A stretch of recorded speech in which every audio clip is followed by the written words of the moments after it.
Joining me now is Ron Vitiello. He's the former acting director for ICE, and he's also running for Senate in Virginia. He's looking to unseat Democratic Senator Tim Kaine. Thank you for your time. You know, as you watch this, and we've watched this video play out over the last couple of hours, the challenges for law enforcement as these people are hell-bent on getting across this river, even if it means putting their own lives at risk.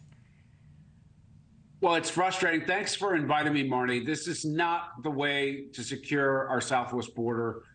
This is a symptom of the results of tearing down the control levels that this administration inherited when they took over. And it's frustrating as somebody who lived and worked on the border for many years, stood side by side with the agents that you see there, to give them the tools and the capability and what they needed to secure that border. And just to see it being torn down over the last couple of years, it's very frustrating. It doesn't have to be this way. We had control levels at the border when Joe Biden took over that were historic, 45-year lows in illegal migration at the southwest border.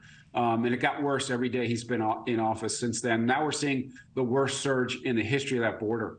What's the immediate fix in your eyes, having been there, having seen this firsthand, when it comes to apprehension, detention, removal of migrants? Well, it's about the incentives. What's happening now is more than half of the people who are being encountered by CBP and the Border Patrol at the border are being released into the United States. And those that are coming for economic reasons, that's exactly what they want. And so they're encouraging other people to come from all over the world.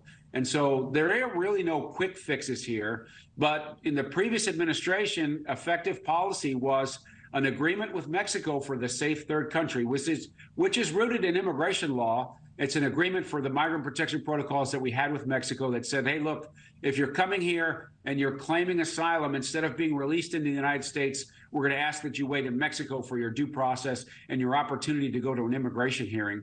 That ended the last surge. All surges before that were ended with sufficient detention and removal resources across the board. And so when people are held in custody, again, given their due process in immigration court, but then when they're ordered by the judge to be removed, they're in fact removed before they're released from custody. And that always worked before. Migrant protection protocols was another way to do that. And that's the way to get to where we need to be, a safe and secure border, allow those agents to rescue victims of human trafficking, allow those agents to prevent fentanyl from coming into the United States. That's what they signed on for. This humanitarian crisis now forces them to deal with this wave of humanity at our southwest border. What about the willingness or lack of willingness from Mexico? How does that complicate it, and what needs to change to amend that situation?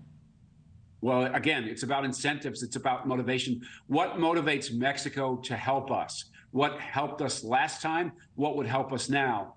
We are their #1 trading partner. Their economy falls apart if they don't have a good relationship with trade and travel in the United States. And so that's a lever that the State Department, the president, willing participants of our government with their government could pull to make this problem smaller. You'll remember in the last administration, President Trump's rhetoric was, hey, I'm going to shut down the southwest border if Mexico doesn't help us. When he said that the first time, people lost their minds, myself included. Mexico is such an important partner to us.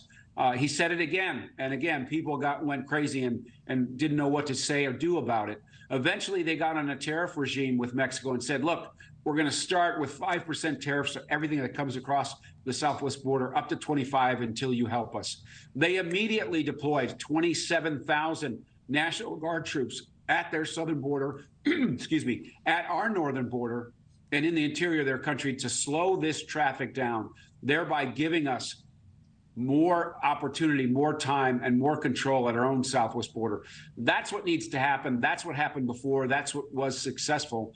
This administration is unwilling to use that soft power, if you will, and the results of it is an uncontrollable surge at the southwest border, affecting every community in the United States, not just with the number of people who are coming and impacting these cities and towns all over the country, but these cartels now control the border and have for quite some time.